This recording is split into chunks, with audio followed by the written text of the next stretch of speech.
Hi friends, இன்னைக்கு கதை பார்க்கலாமா? வாங்க. மாலை நேரம்.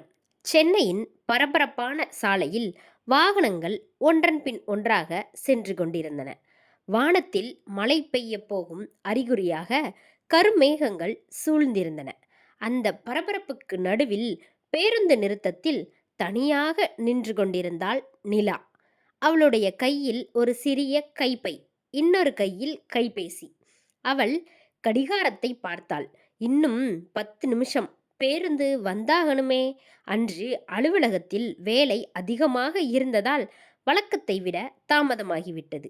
வீட்டில் அம்மா காத்திருப்பார் என்ற எண்ணம் அவளுக்குள் இருந்தது. ஆனால் அந்த மாலை அவளுக்காக இன்னொரு விஷயம் காத்திருந்தது. அது 5 வருடங்களாக அவள் மறக்க முயன்ற ஒரு மனிதன். அப்போது ஒரு கருப்பு நிற கார் அவள் அருகில் வந்து மெதுவாக நின்றது. நிலா முதலில் அதை கவனிக்கவில்லை. காரின் கதவு திறந்தது. ஒரு இளைஞன் வெளியே இறங்கினான். அவனை பார்த்த நொடியே நிலாவின் முகத்தில் இருந்த அமைதி மறைந்தது. அவள் கண்கள் விரிந்தன, உதடுகள் நடுங்கின. ஆதி. அவன் நின்ற இடத்திலேயே அவளை பார்த்தான்.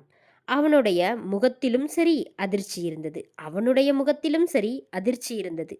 ஆனால் அது சில நொடிகள்தான். பிறகு அவன் மெதுவாக அவளிடம் நடந்து வந்தான்.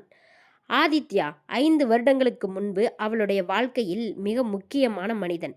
அதன் பிறகு எந்த ஒரு விளக்கமும் இல்லாமல் அவளுடைய வாழ்க்கையில் இருந்து மறைந்தவன். நிலா அவனை பார்த்து கொண்டே இருந்தாள். அவளுடைய மனதில் பழைய நினைவுகள் ஒவ்வொன்றாக வந்து சென்றன. கல்லூரி நாட்கள், முதல் சந்திப்பு, சிறிய சண்டைகள், நண்பர்களாக மாறியது, ஒருவரை ஒருவர் புரிந்து கொண்ட நாட்கள். பிறகு ஒரு நாள் எல்லாமே முடிந்துவிட்டது. ஆதித்யா எந்த காரணமும் சொல்லாமல் அவளை விட்டு சென்ற நாள். அதற்கு பிறகு அவன் எண்ணும் இல்லை, தொடர்பும் இல்லை, விளக்கமும் இல்லை. நிலா என்று அவன் அழைத்தான். நிலா. அவனுடைய குரல் அவளை நிகழ்காலத்துக்கு அழைத்து வந்தது. நிலா உடனே முகத்தை திருப்பிக் கொண்டாள். நீங்க இங்க என்ன பண்றீங்க? உன்னை பார்க்கத்தான் வந்தேன். என்ன பார்க்கவா? அவள் குரலில் கோபம் கலந்திருந்தது. 5 வருடம் எங்க இருந்தீங்கன்னே கூட தெரியாம நான் இருந்தேன். இப்போ திடீர்னு வந்து உன்னை பார்க்க வந்தேன்னு சொல்றீங்க அப்படின்னு நிலா கேட்டாள். ஆதித்யா அமைதியாக இருந்தான். நான் உன்னை விட்டு போகல நிலா. நான் உன்னை விட்டு போகல நிலா. அதற்கு அவள் சிரித்தாள். அது மகிழ்ச்சியின் சிரிப்பு இல்லை. அப்படியா? அப்போ என்ன நடந்தது அப்படின்னு நிலா கேட்டா. ஆதித்யா பதில் சொல்லவில்லை.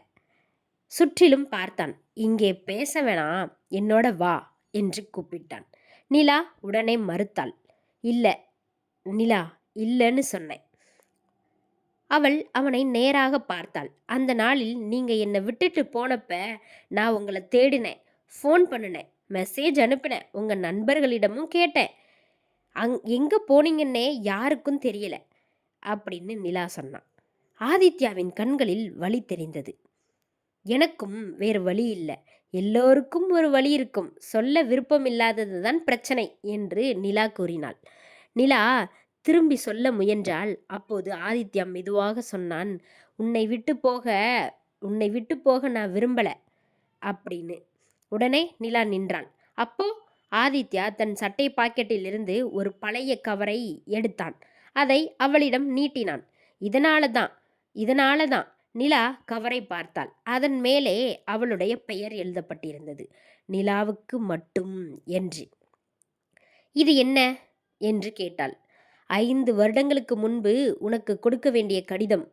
யார் எழுதினது? ஆதித்யா பதில் சொல்லவில்லை. திறந்து படி. நிலா கவரை வாங்கினாள். அதை திறக்க அவள் தயங்கினாள். அப்போது ஆதித்யா சொன்னான். இதுல இருக்கிற உண்மையை நீ தெரிஞ்சுக்கணும்.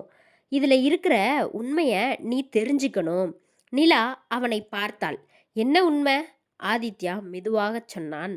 நம்ம இருவரையும் பிரிச்சது உன் குடும்பத்துல இருந்த ஒருத்தர். நம்ம இருவரையும் பிரிச்சது உன் குடும்பத்துல இருந்த ஒருத்தர். நிலாவின் முகம் மாறியது. என்ன சொல்றீங்க? நான் உன்னை விட்டு போன மாதிரி உனக்கு தெரியும். உண்மையில் நான் உன்னை விட்டு போகல. அப்போ யார்? அதை இந்த கடிதம் சொல்லும் என்று சொன்னான். நிலா கவரை திறக்க முயன்றாள். அந்த நேரத்தில் அவளுடைய கைபேசி ஒலித்தது. திரையில் தெரிந்த பெயரை பார்த்ததும் அவள் அதிர்ந்தாள். அது அவளுடைய அம்மா. அவள் அழைப்பை எடுத்தாள். ஹலோ அம்மா. மறுபுறம் சில நொடிகள் அமைதி. நிலா, நீ எங்க இருக்க? பஸ் ஸ்டாண்ட்ல இருக்கேன். தனியா இருக்கியா? நிலா ஆதித்யாவை பார்த்தாள். இல்ல. அவள் சொல்லும் முன்பே அம்மாவின் குரல் பதற்றமடைந்தது. உன் கூட ஆதித்யா இருக்கானா? நிலா அதிர்ச்சி அடைந்தாள். ஆமா, உங்களுக்கு எப்படி தெரியும்? அம்மா உடனே அழ ஆரம்பித்தார். நிலா, அவன் கையில் ஒரு கடிதம் இருக்குமே அப்படின்னு அவங்க அம்மா கேட்டாங்க. நிலா கடிதத்தை பார்த்தாள். ஆமா, அதை மட்டும் படிக்காத. ஏன் அம்மா? நீ வீட்டுக்கு வா இப்பவே. இப்பவே வா. நீ வீட்டுக்கு வா இப்பவே வா. ஆனா ஏன் என்று கேட்டாள். மறுபுறம் சில நொடிகள் அமைதி. பிறகு அவளுடைய அம்மா சொன்னார், அந்த கடிதத்தில் இருக்கிற உண்மைய நீ தெரிஞ்சுக்கிட்டேன்னா நம்ம குடும்பம் முழுசா உடைஞ்சிடும் அப்படின்னு சொன்னாங்க. அதை சொல்லி முடிச்சோடனே அழைப்பு துண்டிக்கப்பட்டது. நிலா சில நொடிகள் அப்படியே நின்றாள். அவளுடைய கையில் இருந்த கடிதத்தை பார்த்தாள். என்ன இருக்கு இதுல? ஆதித்யா அவளை பார்த்தான். நீ வீட்டுக்கு போகும் முன்னாடி இதை படிச்சிடு. என் அம்மா படிக்கக்கூடாதுன்னு சொல்றாங்க அப்படின்னு நிலா சொல்ல, அதனால தான் நீ படிக்கணும் அப்படின்னு அவன் சொன்னான். ஏன்? ஆதித்யா ஆழமாக மூச்சை விட்டான். ஏன்னா உங்க அம்மாக்கு எல்லாமே தெரியும் அப்படின்னு சொன்னான். இந்த 5 வருஷமா இவன் ஏன் விட்டுட்டு போனான்ற உண்மை அவங்க அம்மாவுக்கு தெரியும் அப்படின்னு சொன்னான். நிலா அதிர்ந்து போனாள். 5 வருடங்களுக்கு முன்னாடி நடந்த எல்லாமே அப்படின்னா என்னை ஏன் ஏமாத்தினாங்க எங்க அம்மா? ஆதித்யா அமைதியாக இருந்தான். நிலா அவனை பார்த்து கேட்டால், என்ன நடந்தது ஆதி? அவன் உடனே பதில் சொல்லவில்லை.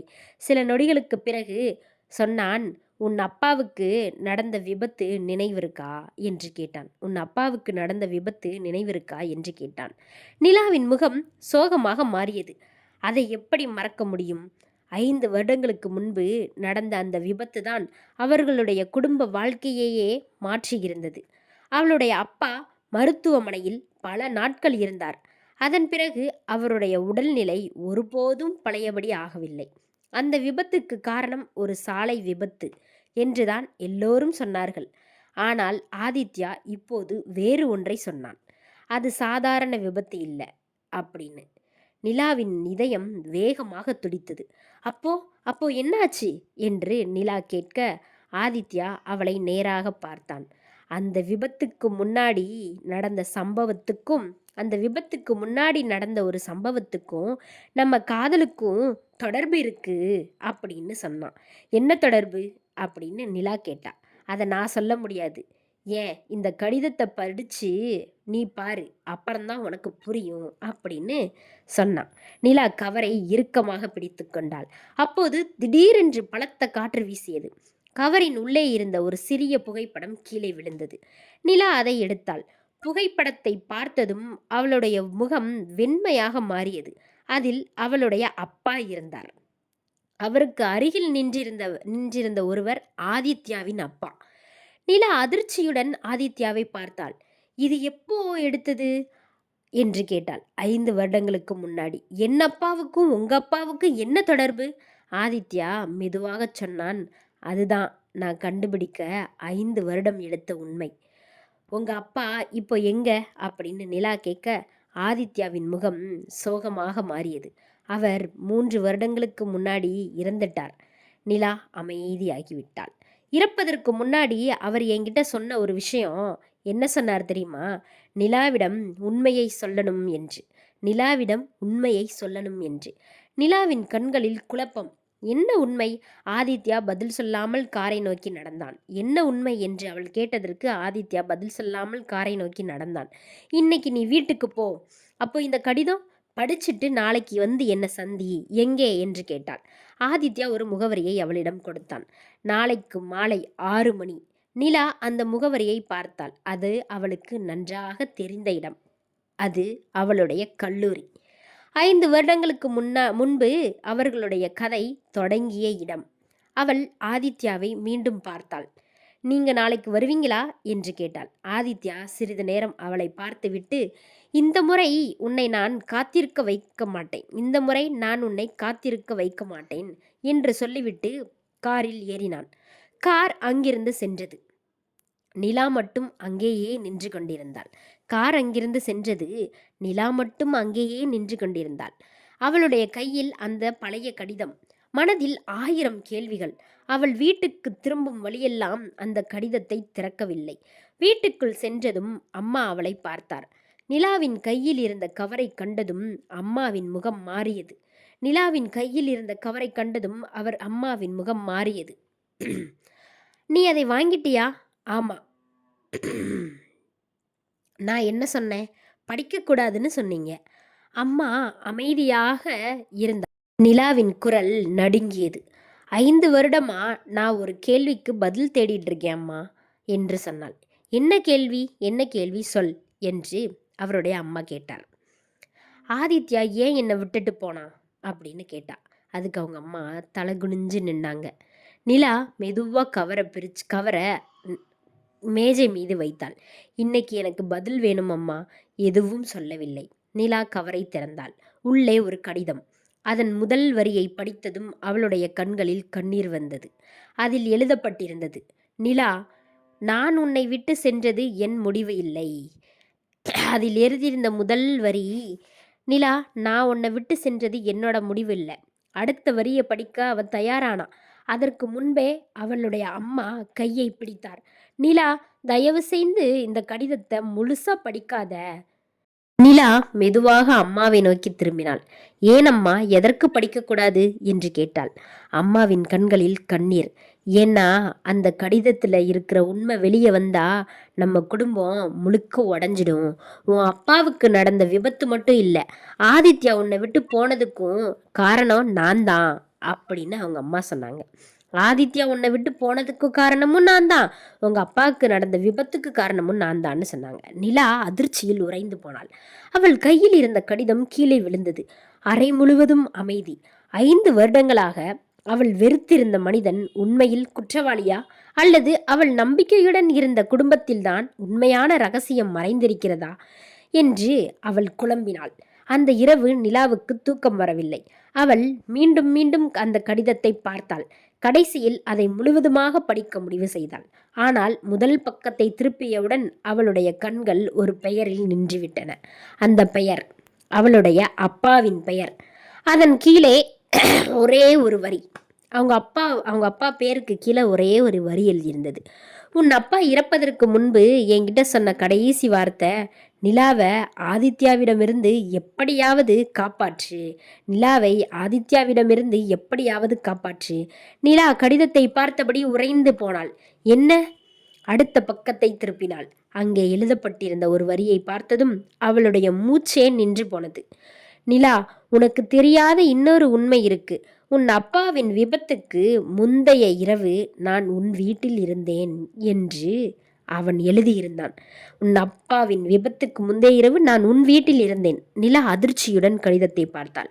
ஆதித்யா அன்று இரவு தங்கள் வீட்டிற்கு வந்திருந்தானா? அப்படியானால் அவள் குடும்பத்தினர் இதுவரை மறைத்தது என்ன? அந்த கேள்விக்கான பதிலை தெரிந்து கொள்ள அவள் அடுத்த பக்கத்தை திருப்பினாள். ஆனால் அந்த பக்கத்தின் பாதி கிழிக்கப்பட்டிருந்தது. மீதி இருந்த ஒரே ஒரு வரி மட்டும் தெளிவாக இருந்தது. அந்த இரவு நான் பார்த்தது உன் அப்பா மட்டுமில்ல.